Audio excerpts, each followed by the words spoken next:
একটি ডিমের নাস্তা বানাবো, তো এর জন্য হাফ কাপ কুসুম গরম পানি দিয়েছি আর একটি ডিম ভেঙে দিচ্ছি। সাথে দিয়ে দিচ্ছি ইস্ট হাফ টেবিল চামচ পরিমাণে।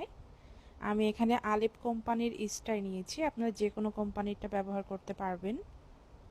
সামান্য একটু লবণ দিয়ে দিচ্ছি, সাথে 2 টেবিল চামচ চিনি দিয়ে দিচ্ছি।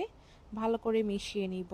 তেল দিয়ে দিব 1.5 টেবিল চামচ পরিমাণে। টেবিল চামচ কিন্তু বড় হয়ে থাকে আর চা চামচ ছোট হয়ে থাকে, সেটা হচ্ছে আপনারা কিন্তু বুঝে শুনে দিয়ে দিবেন। আর এখানে ময়দা দিয়ে দিচ্ছি আমি প্রথমে 1.5 কাপ পরিমাণে। ময়দা কম বেশি লাগতে পারে, এটা আটা দিয়েও করা যেতে পারে, তবে ময়দা দিলে কিন্তু বেশি ভালো হবে। হাফ কাপ পরিমাণে আমি গাজর এবং বাঁধাকপি কুচি করে নিয়েছি, আর এটা কিন্তু ধোয়া আছে। ভালো করে এখন মিশিয়ে নিচ্ছি।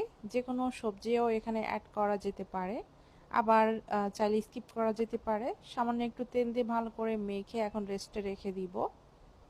একটু নরম রেখে রেস্টে রাখলে খুব দ্রুতই কিন্তু এটা ফুলে যাবে। আর আমি একটা পলিব্যাগ দিয়ে মুড়িয়ে রেখে দিচ্ছি, এতে করে কম সময় লাগবে। আর গরম স্থানে রাখতে হবে। গরম স্থান বলতে আসলে যেখানে কোনো প্রকার বাতাস নাই, জায়গাটাই হচ্ছে পুরোপুরি গরম থাকবে, সেখানে রাখলে কিন্তু খুব দ্রুত এটা ফুলে যাবে।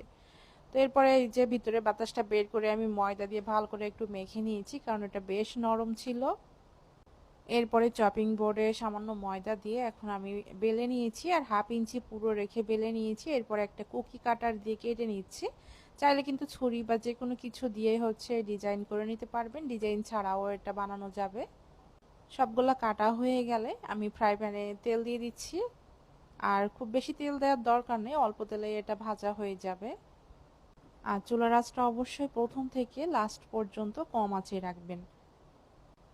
কম আঁচে না রাখলে ভিতরটা কাঁচা থাকবে, আবার বাইরেটা কিন্তু খুব দ্রুত ভাজা হয়ে যাবে, এক্ষেত্রে খেতে ভালো লাগবে না। এই জন্য কম আঁচে ভাজবেন, ভিতরটাও যেন রান্না হয় এবং বাইরেটাও যেন রান্না হয় একসাথে, এদিকে খেয়াল রাখতে হবে।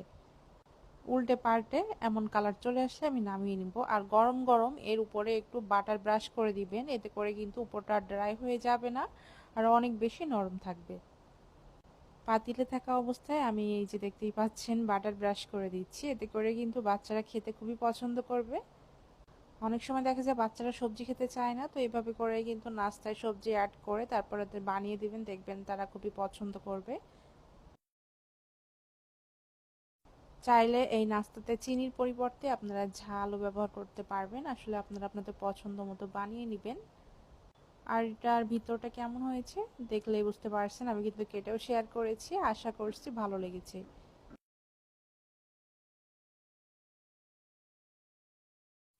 সবাই ভালো থাকবেন। নতুন কোনো রেসিপি